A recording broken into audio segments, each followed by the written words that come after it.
देखिए ट्रांसफार्मर का next part है आपका कंजर्वेटर। क्या है? कंजर्वेटर। तो आज हम पढ़ने वाले हैं कंजर्वेटर क्या है। तो ट्रांसफार्मर का कंजर्वेटर जो एक पार्ट्स जो है उसके बारे में देखना है। This is A small auxiliary oil tank and air tight cylindrical metal drum drum. तो यह क्या है? एक छोटा एक ऑक्सिलरी ड्रम है, ठीक है ना। दिस इज क्या है? एक स्मॉल ऑक्सिलरी ऑयल टैंक। ये एक छोटा बोल सकते हैं ऑक्सिलरी सहायक टैंक होता है। An air tight cylindrical metal drum. तो ये एक बेलनाकार जो मेटल ड्रम है वो एयर टाइट होता है, ठीक है ना। इट नॉन एक्सपेंशन टैंक या रिजर्वर टैंक, इसे एक एक्सपेंशन टैंक या फिर रिजर्वर टैंक के नाम से जाना जाता है। अब रिजर्वर जब शब्द आता है ना तो उसका मतलब होता है एक तरह से जलाशय। अर्थात जलाशय या रिजर्वर क्या काम करता है कि अगर आपको पता है कि पानी का बहाव या पानी की मात्रा जब बढ़ जाती है तो उसको भी बनाए रखता है, पानी की मात्रा कम हो जाती है तब भी उसको बनाए रखता है। तो बोल सकते हैं एक तरह से तालाब की तरह क्या करता है? व्यवहार करता है। कौन? ये tank. Normally the capacity of normally the capacity of conservator should be approximately 10 to 12% of the oil volume of the main tank.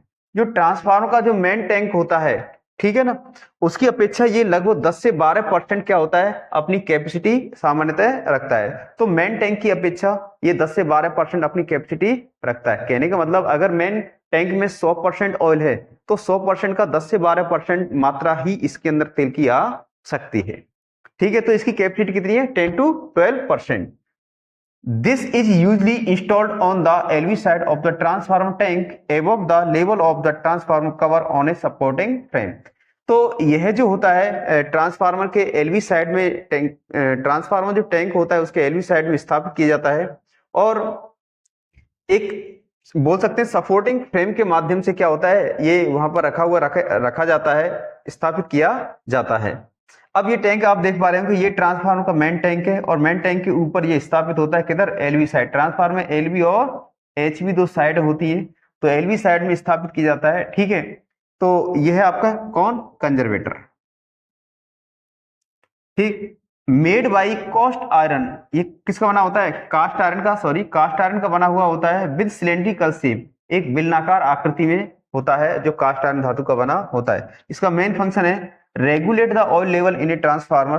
तो जो ट्रांसफार्मर होता है, ट्रांसफार्मर के तेल के स्तर को एक तरह से बनाए रखना और नियंत्रित करने का क्या करता है? कार्य करता है। दूसरा है इसका, ठीक है, protect of oil. Protect of oil, तेल का क्या करना? प्रोटेक्ट करना।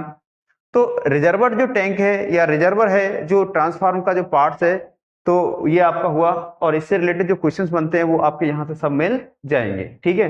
मेन फंक्शन में से पूछ लेता है और पूछ लेता है ये कहाँ कनेक्ट होता है, कहाँ कनेक्ट होता है पूछ लेता है आपका। तो कनेक्ट कहाँ होता है? मैं आपको बता ही चुका हूं, कनेक्टेड कहाँ है? LV side. ट्रांसफार्मर का एलवी साइड क्या होता है? कनेक्टेड होता है। कहाँ होता है? ट्रांसफार्मर के टॉप, सॉरी टॉप। टॉप का मतलब सबसे ऊपरी से या ऊपरी भाग पर यह ट्रांसफार्मर का होता है स्थापित होता है, ठीक है। तो एलवी साइड स्थापित होता है ट्रांसफार्मर का कंजर्वेटर। तो कंजर्वेटर पार्ट आपका क्या होता है? फिनिश होता है। और अब ले रहे हैं हम बकोल्ज रिले। देखिए बकोल्ज रिले, बकोल्ज रिले जो है वो क्या है? This is a protection device which is normally used in large oil absorb एक्समर अबव 500 kV। तो यह क्या है? एक प्रोटेक्शन डिवाइस है ट्रांसफार्मर में विच इज नॉर्मली यूज्ड, जिसका सामान्यतः उपयोग होता है इन लार्ज ऑयल एब्जॉर्ब एक्समर, जो बड़े स्तर के जो ऑयल भरे हुए ट्रांसफार्मर होते हैं उनमें इसका उपयोग होता है। और जो एबव 500 kV, जो उनकी कैपेसिटी जो होती है क्या होती है? 500 kV से क्या होती है? ज्यादा होती है, वहां पर इसका क्या होता है? यूज होता है, ठीक है। इट्स नॉन, इसे जाना जाता है गैस ऑपरेटेड रिले से जाना जाता है, गैस एक्चुएटेड रिले से जाना जाता है, गैस डिटेक्टर रिले से जाना जाता है, ठीक है ना। This relay connected between transformer tank and conservator. यह जो रिले होती है ट्रांसफार्मर टैंक और कंजर्वेटर के मध्य में क्या होती है? जुड़ी हुई होती है। कौन सी रिले? बकोल्ज रिले। ऑपरेटिंग टाइम होता है सर इसका, जैसे ही ट्रांसफार्मर के अंदर कोई प्रॉब्लम फॉल्ट्स क्रिएट होते हैं तो उस समय ये ऑपरेट होती है 0.1 सेकंड में ऑपरेट होने लग जाती है, ठीक है। ये इसका टाइम है अपना। मेन फंक्शन जो है वो क्या है इसका? Detect internal fault of एक्समर।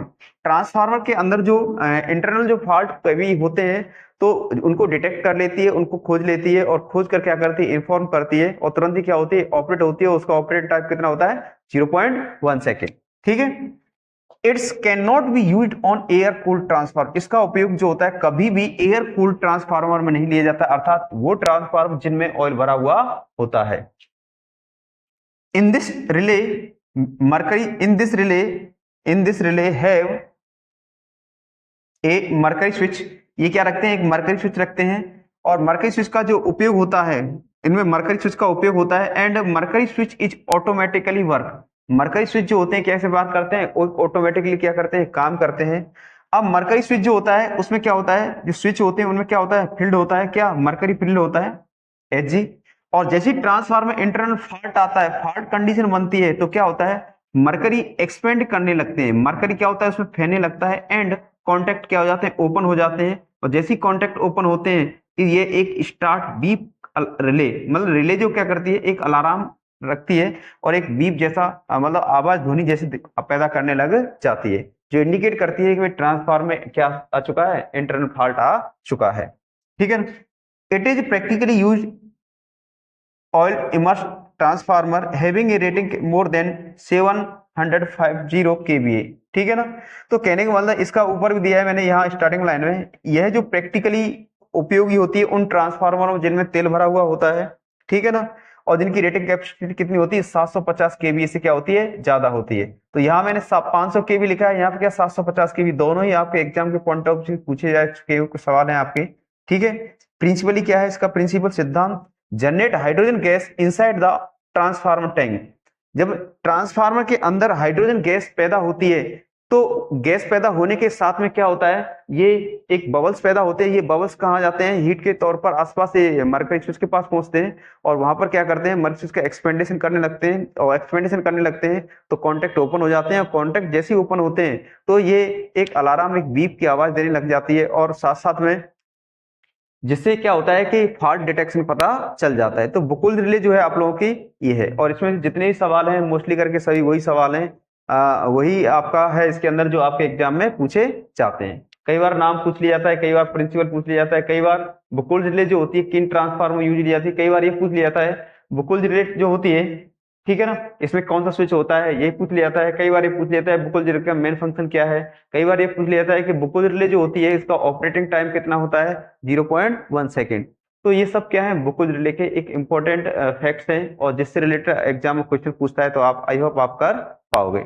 ठीक है, तो अब इसके बाद जो नेक्स्ट पार्ट ले रहे हैं वो है आपका, देखिए अब है आपका ट्रांसफार्मर। नेक्स्ट पार्ट है आपका बुशिंग।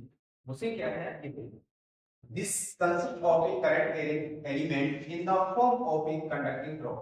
तो इसमें करंट कैरिंग एलिमेंट जो होता है वो एक कंडक्टिंग रॉड के रूप में होता है। एक posting statical installed in the hole of the cover of the transformer. ठीक है, तो एक पोस्टिंग स्टैटिकल जो एक होता है, ये मतलब शेप में या पोस्टिंग या स्टैटिकल होता है, ये एक ट्रांसफार्मर के क्षेत्र में स्थापित किया जाता है और employed to isolate the current carrying element. तो करंट कैरिंग एलिमेंट को क्या करता है, ये पृथक करने का कार्य करता है। तो कहने का मतलब है जो आप लोगों का ये बुशिंग होता है वो क्या होता है, ट्रांसफार्मर जो होता है उसके संपर्क में नहीं होता है। कहने का मतलब है अनटच रहने वाला क्या है, पार्ट।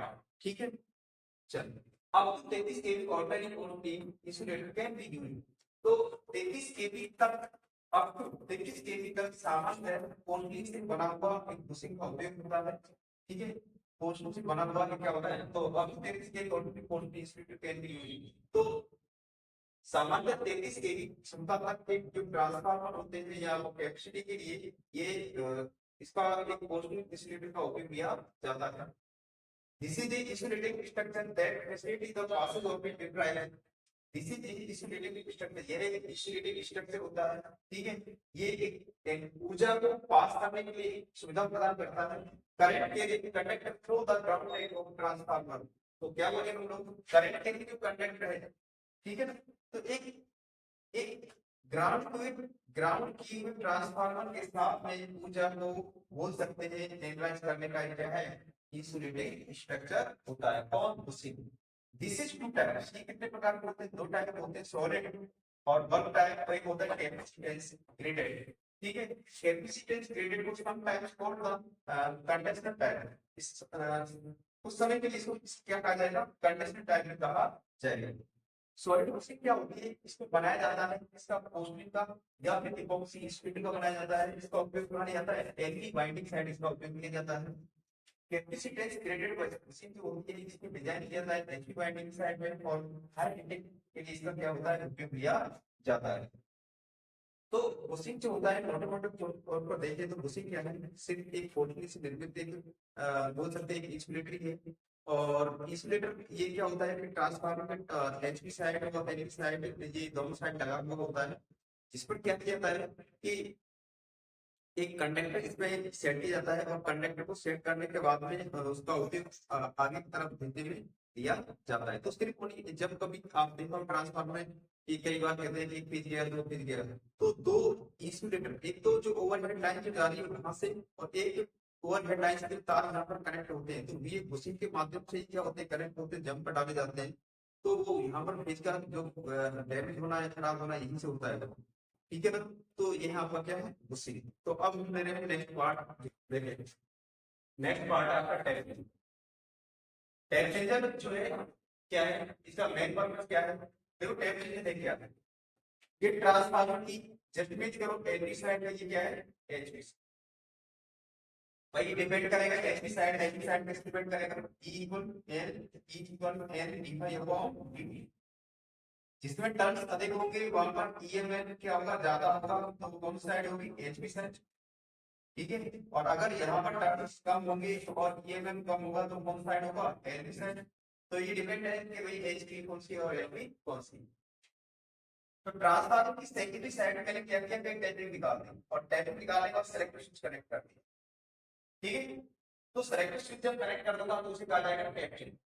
टैप चेंजर का मतलब होता है ट्रांसफार्मर की या तो प्राइमरी से या सेकेंडरी से, या फिर एचवी या एलवी या एचवी या एलवी, या तो एचवी एलवी या एलवी एचवी, किसी से भी अगर मैं किसी भी साइड से अगर मैं जस्ट इमेज करो वहां से टैपिंग निकाल देता हूँ तो ऐसी कंडीशन कहलाएगी टैप चेंजर।